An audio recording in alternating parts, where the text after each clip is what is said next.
Y nos acompaña desde Caracas Carlos Correa, director ejecutivo de la ONG Espacio Público. Carlos, bienvenido a la tarde de NTN 24. Es un gusto saludarte. Una buena tarde. Una muy buena tarde. Saludo para ti y toda la gente que a esta hora nos ve.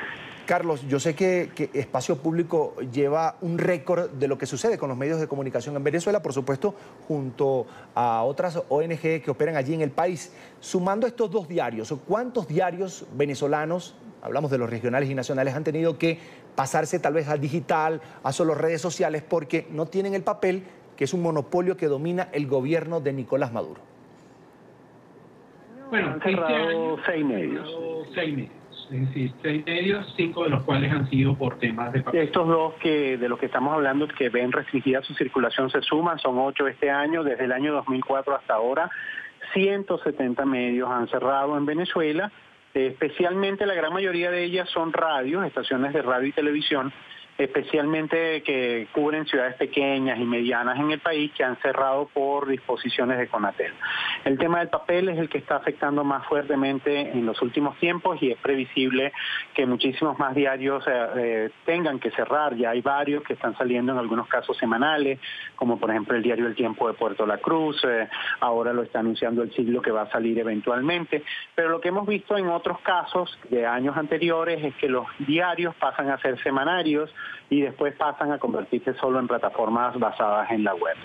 Con lo que ello implica, porque no es igual, no es el mismo alcance, no es el mismo auditorio incluso el que tienen los medios cuando imprimen en papel que cuando se trasladan a plataformas digitales. Cuando se da ese cambio obligado de papel, de periódico en físico a plataforma solo digital, tal vez a redes sociales, solo redes sociales, ¿tiene un impacto directamente en las plazas de trabajo de los comunicadores? ¿Han investigado sobre eso? Por supuesto, por supuesto. Mire, para ponerte un ejemplo, un diario regional que es el diario El Carabobeño, que se edita en una ciudad que está acá a unos 150 kilómetros hacia el occidente de Caracas.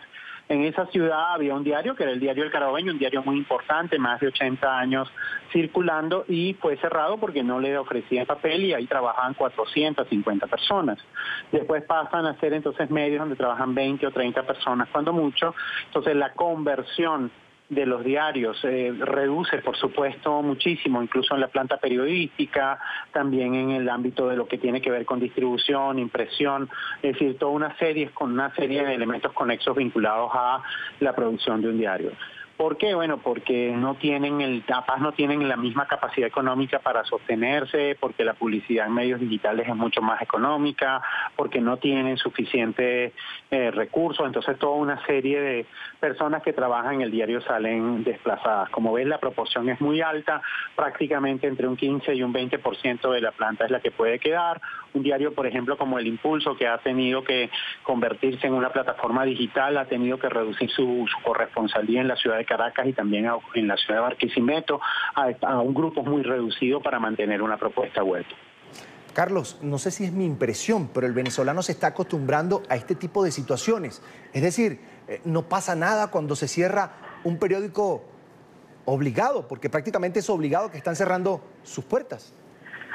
Mira, creo que la sociedad venezolana es una sociedad que ha organizado movilizaciones muy grandes vinculadas al tema de la libertad de expresión, y porque ha mantenido esa lucha es que de alguna manera quizás no se ha avanzado con la misma rapidez. Creo que sí, en el último año, ¿qué es lo que ocurrió? Por ejemplo, las estaciones de radio son estaciones de radio pequeñas, en ciudades pequeñas, que se realizó al mismo tiempo. No son, por ejemplo, canales de televisión, como podía ser RCTV o el caso de Globovisión, que eran medios masivos de mucha importancia.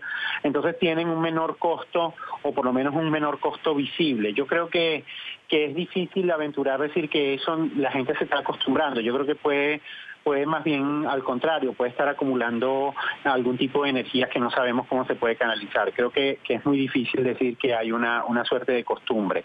La sociedad venezolana se sigue movilizando y cada vez más ve también la importancia de los medios, pero no hay, al menos por ahora, manifestaciones visibles de ese descontento.